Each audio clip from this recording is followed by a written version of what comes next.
नमस्कार, आपका नाम?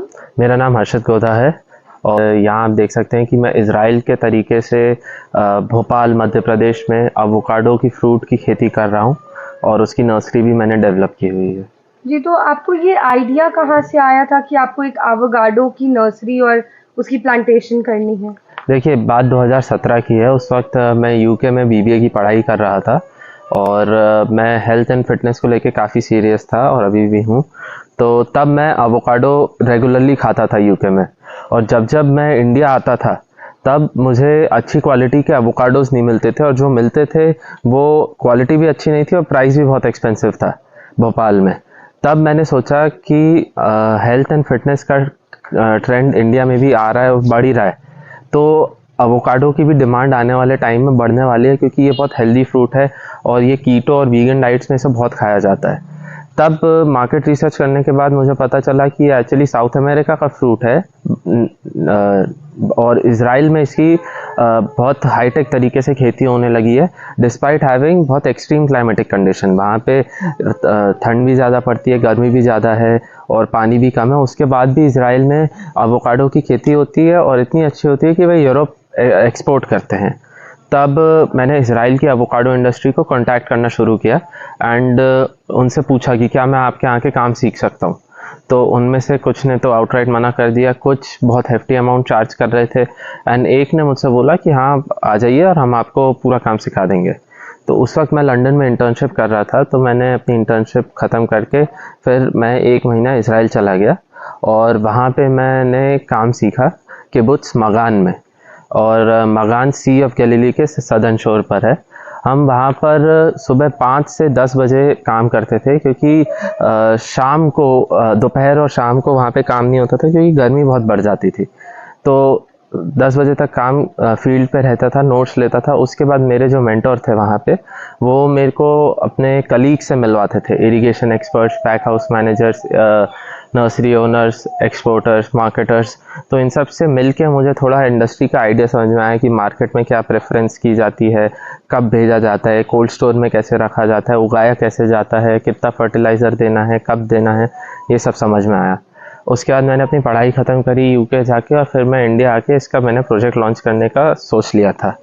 लेकिन 2019 में मैंने डिसाइड किया कि मैं पौधे इंडिया से ना लेके इज़राइल से मंगाऊँ। क्यों? क्योंकि जब इंडिया में अच्छी क्वालिटी का फ्रूट ही अवेलेबल नहीं है, तो प्लांट अवेलेबल होना और मुश्किल था। तो मैंने इज़राइल अपने एक वहाँ पे मेरे कलीग बन गए थे वो, उनसे डिसाइड किया कि मैं उनसे पौधे मंगवाऊँगा। मैंने वहाँ पेमेंट कर दिया, लेकिन इंडिया में लाइव प्लांट्स मंगाने का प्रोसीजर इतना डिफ़िकल्ट है कि उसको समझने में मुझे 6 महीने लग गए, और वो उतने में मेरे जो इतने बड़े प्लांट्स एक्सपोर्ट होने थे वो बहुत बड़े हो गए, तो वो शिपमेंट उनका नहीं हो सकता था, पॉसिबल नहीं था। तो फिर मैंने 2020 में डिफ़र किया उस शिपमेंट को, और 2020 में फिर कोविड हो गया था, आपको भी पता है। तो दोनों कंट्रीज़ में लॉकडाउन था, तो इसलिए फिर 2021 में फाइनली मेरे पास प्लांट्स आए। अब 2021 में जब प्लांट्स आए तो मैं अपनी पूरी जर्नी इंस्टाग्राम, यूट्यूब, लिंक्डइन पे डॉक्यूमेंट कर रहा था। तो लोगों के मेरे पास कॉल्स आना शुरू हुए कि भाई आपके पौधे आ गए हैं, हमें भी ट्रायल करना है, आप कुछ पौधे हमारे लिए भी मंगवा सकते हैं क्या? तब फिर मैंने डिसाइड किया कि मैं और कंसाइनमेंट मंगवाऊँ इज़राइल से दूसरे लोगों के लिए, और उनको उन हर जगह इनके पायलट प्रोजेक्ट्स करवाऊँ, टेस्टिंग करवाऊँ कि कहाँ पे कौन सी वैरायटी बेस्ट परफॉर्म कर रही है। तो फिर वो पौधे मेरे पास यहाँ आ गए थे, ये आप देख सकते हैं। ये 1 साल पहले मेरे पास आए थे, ये अब ग्रो हो चुके हैं और ये डिलीवरी के लिए रेडी हैं। उसके बाद वो डिमांड धीरे धीरे बढ़ते गई। मेरे पास अरुणाचल, सिक्किम, नागालैंड, ये नॉर्थ ईस्ट हो गया, फिर कोडाईकनाल, कुन्नूर साउथ, फिर महाराष्ट्र, पंजाब, गुजरात और हरियाणा से भी कस्टमर्स हैं।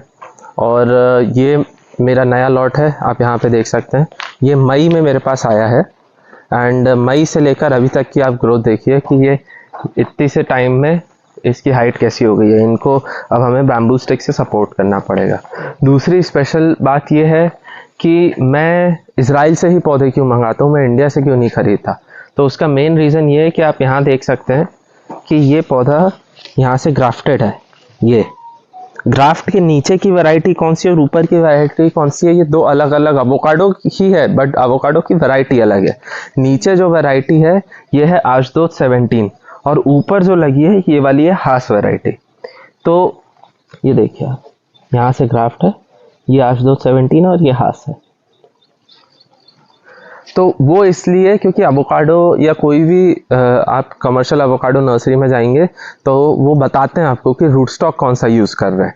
रूट स्टॉक जो इसका नीचे का सीड का पार्ट होता है वो इसकी रूट्स की स्ट्रेंथ डिटरमाइन करता है, यील्ड डिटरमाइन करता है, डिजीज रेजिस्टेंस देता है और एल्कलाइन सॉइल्स में भी वर्क करता है।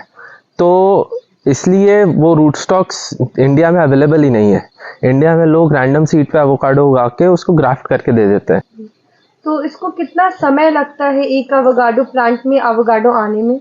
देखिए, इसको हम नर्सरी में लगते हैं, उसके बाद जब आप हमसे परचेस करेंगे तो आपको 1-1.5 साल का पौधा मिलेगा और फील्ड पे लगाने के 3 साल में इसको फ्रूटिंग आ जाती है और फिर ये फ्रूटिंग आने के बाद नेक्स्ट 40-50 ईयर्स तक ये आपको कंसिस्टेंट फ्रूटिंग देता रहेगा, जैसे मैंगो का ट्री होता है वैसे। जी, तो आप ये इजराइल से ही स्पेशली क्यों मंगाते हैं एवोकाडो? क्योंकि हमारे यहाँ की क्लाइमेटिक कंडीशंस और इजराइल की क्लाइमेटिक कंडीशंस सिमिलर है। इजराइल में कम पानी और ख़राब पानी होने के बावजूद वो बहुत अच्छी क्रॉप प्रोड्यूस कर रहे हैं। तो हमारे पास तो यहाँ पानी की क्वालिटी भी अच्छी है और हम अगर कम पानी में चीज़ पैदा कर सकते, मतलब चीज़ उगा सकते हैं, क्योंकि इसकी वाटर रिक्वायरमेंट्स यूजुअली हाई रहती हैं एवोकाडो की, बट इजराइल में ड्रिप इरीगेशन टेक्नोलॉजी के बाद वो उसको काफ़ी रिड्यूस कर देते हैं। तो इसलिए मैं इजराइल की टेक्निक्स यहाँ पे फॉलो कर रहा हूँ, पानी भी बचता है। जी।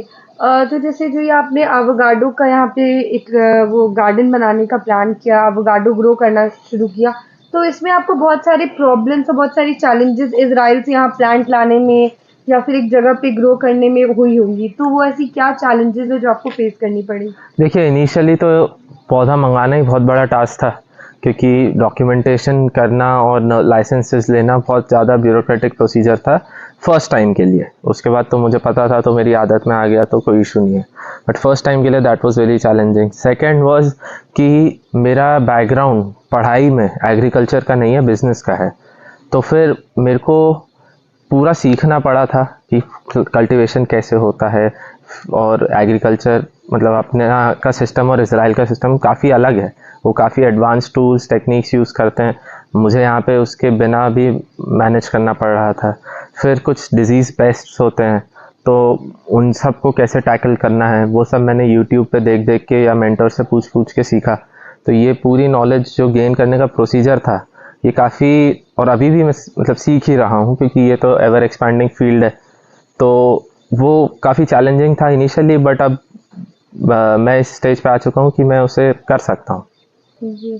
तो आपके साथ अभी कितने लोग इस फार्म पे काम कर रहे हैं?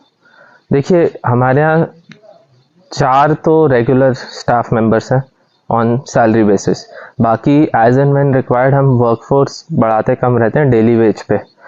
जैसे कभी काम ज़्यादा है तो फिर हमने ज़्यादा वर्कफोर्स बढ़ा ली उस दिन, कभी काम कम है तो फिर उस दिन नहीं। तो ऐसे 4 लोग हैं जो रेगुलर सैलरी पे हैं। जी।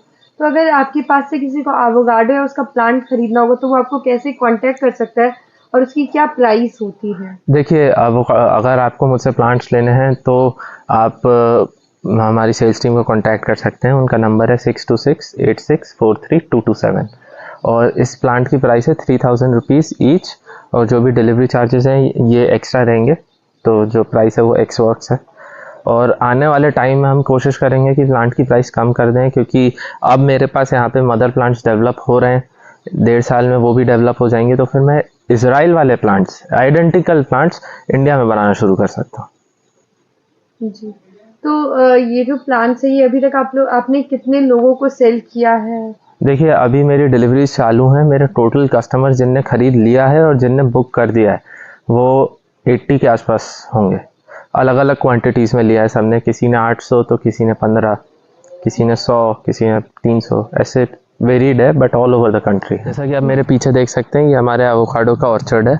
ये 4.5 एकड़ का ऑर्चर्ड है, जिसपे लगभग 650 पौधे हमने यहाँ पे लगाए हैं। और जब मैंने आपको अभी नर्सरी दिखाई थी, नर्सरी में पौधा रेडी होता है, उसके बाद फील्ड पे आता है। फील्ड पे हम ऐसे लगाते हैं कि ये रेज बेड बनता है, काफ़ी अच्छी हाइट और विड्थ रहती है इसकी।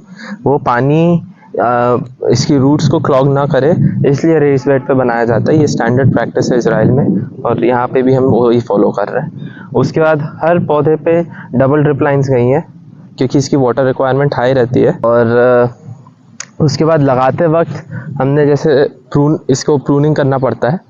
तो छटाई इसलिए होती है क्योंकि जब आप बैग से फील्ड पे पौधे को लगाते हैं तो जब बैग फाड़ के उसको निकालते हैं पौधे को तो थोड़ी रूट्स डैमेज हो जाती हैं। तो जब फील्ड पे आप लगाते साथ ही उसकी थोड़ी छटाई करनी पड़ती है ताकि उसका जो स्ट्रेस पड़ता है पौधे पे वो इतना ज़्यादा ना पड़े, वो जितना उसका इवेपोरेशन है उससे कम ही इवेपोरेट करे।